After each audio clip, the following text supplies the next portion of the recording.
Assalamualaikum warahmatullahi wabarakatuh. Perkenalkan, nama saya Ayu Farinda Novita.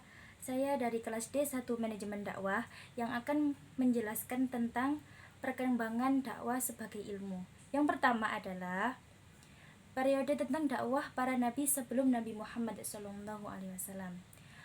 Pada periode utama semenjak Nabi Nuh hingga Nabi Isa, para ahli sejarah ilmu bersepakat bahwa mereka para dai-dai utusan Allah yang mengajak kepada ketauhidan. Kedua, berdirinya Bani Umayyah. Bani Umayyah merupakan kekhalifahan Islam pertama setelah masa Khalifahur Rasyidin yang memerintahkan dari 661 Masehi sampai 750 Masehi di Jazirah Arab, serta dari 756 Masehi sampai 1031 Masehi di Cordova, Spanyol. Nama dinasti ini dirujukan kepada Umayyah bin Abdul Asyam, kakek buyut dari Khalifah pertama Bani Umayyah, yaitu Muawiyah bin Abu Sufyan. Bani Umayyah menganggap keturunan mereka berasal dari golongan bangsawan, golongan terhormat, dan mempunyai kekayaan yang melimpah. Namun, kenyataannya Bani Umayyah tidak berhasil karena Bani Umayyah tidak memperoleh popularitas di lingkungan penduduk Arab. Maka terjadilah persaingan antara Umayyah dan pamannya Hashim bin Abdul Manaf, dan kondisi ini justru semakin menyudutkan citra Umayyah di mata masyarakat Arab. Berdirinya dinasti Umayyah bin Umayyah adalah salah satu dari keluarga suku Quraisy, keturunan Umayyah bin Abdul Syam bin Abdul Manaf. Dan Umayyah baru masuk Islam setelah Nabi Muhammad SAW berhasil menaklukkan kota Mekah atau Fathul Mekah.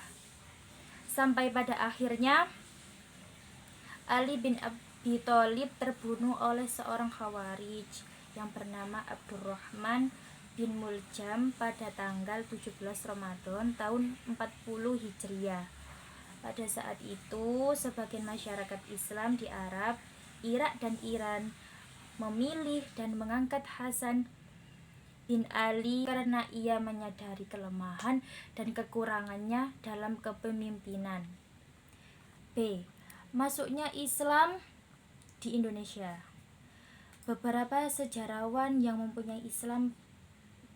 menyebut Islam pertama kali memasuki wilayah di Indonesia pada abad ke-7 adalah bukti sejarah masuknya agama Islam di Indonesia dimulai pada abad ke-7. Ditunjukkan oleh berita Cina dari zaman dinasti Tang.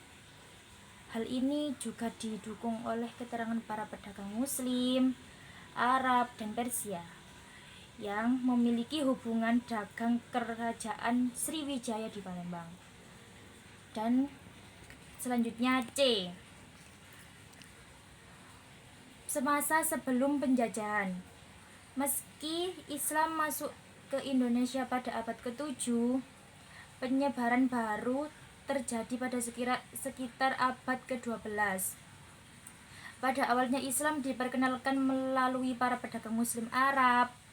Selain itu, lewat aktivitas dakwah yang dilakukan para ulama, dugaan bahwa Islam mulai berkembang di Pulau Jawa adalah pada abad ke-11. Adalah ditemukannya nisan Fatimah binti Maimun di lereng Gresik yang berangkat pada tahun 1082 Masehi.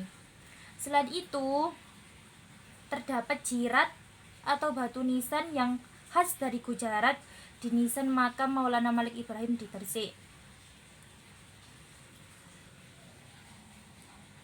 Mulai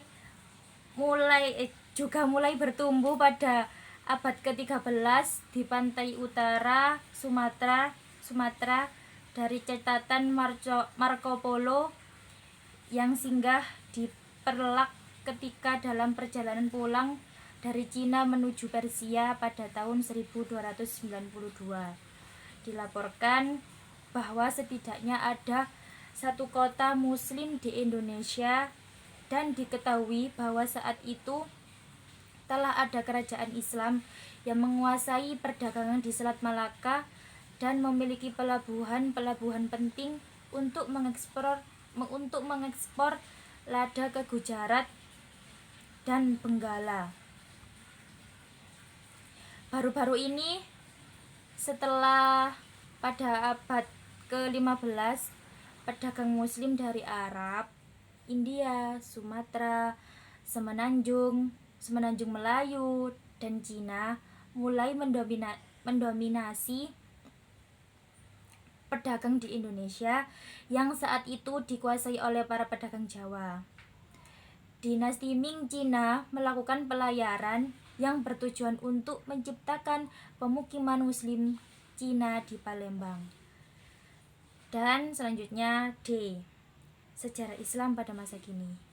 Menurut Ustadz Sunnatullah, pada tahun 2021, penulis kitab Fiqhud Dakwah yaitu Habib Abu Bakar Al-Adni, dan ada 2 ayat Al-Quran yang harus diperhatikan dan berkaitan dengan dakwah Islam pada masa kini. 1.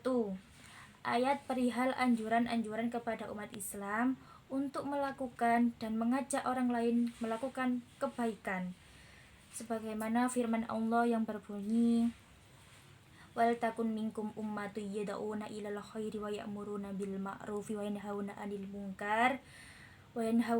munkari wa ulaika humul muflihun. Yang artinya, dan hendaklah di antara kalian ada segolongan orang yang menyeru kepada kebajikan, menyuruh berbuat yang makruh dan mencegah dari yang mungkar, dan mereka itulah orang-orang yang beruntung. Hadis diriwayatkan oleh Quran surat Ali Imran ayat 104.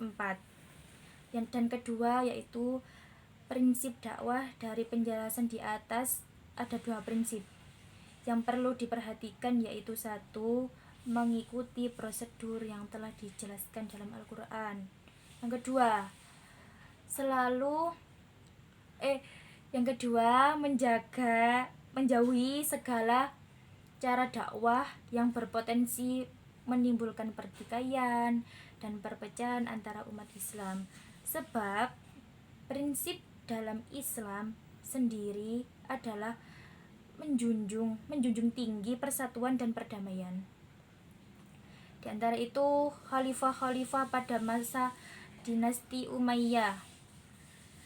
Dinasti Umayyah memegang kekuasaan Islam selama 90 tahun dengan pusat pemerintahan di Damaskus atau yang disebut Suriah selama kurun waktunya tersebut. Pemerintahan dipegang oleh 14 khalifah.